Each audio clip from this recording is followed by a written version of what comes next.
আমরা জানি সিএইচ এর উচ্চারণ চর মতো হয়, তবে 11 থেকে 12টি ওয়ার্ডের মধ্যে ডিকশনারিতে আমরা খুঁজে পাব সিএইচ এর উচ্চারণ হচ্ছে ক এর মতো। যেমন আমরা দেখতে পাচ্ছি, আমি এখানে 11টি ওয়ার্ড মেনশন করেছি, যেমন ইফক অথবা অ্যাফাক।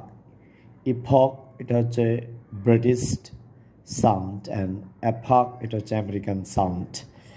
সেম আমরা দেখতে পাচ্ছি ইউনাক, তারপর হচ্ছে lock, lack, British and American sound. Matriarch বা ম্যাট্রিয়ার্ক, মনাক, মনার্ক, অলিগার্ক অথবা আলাগার্ক। তারপরে আছে পেট্রিয়ার্ক, ট্যাক, অক, মাক, হাইটেক। এই শব্দগুলো যখন সিএইচ আমরা শব্দের শেষে দেখতে পাবো, তখন আমরা অবশ্যই মনে রাখবো এদের উচ্চারণ হচ্ছে ক এর মতো।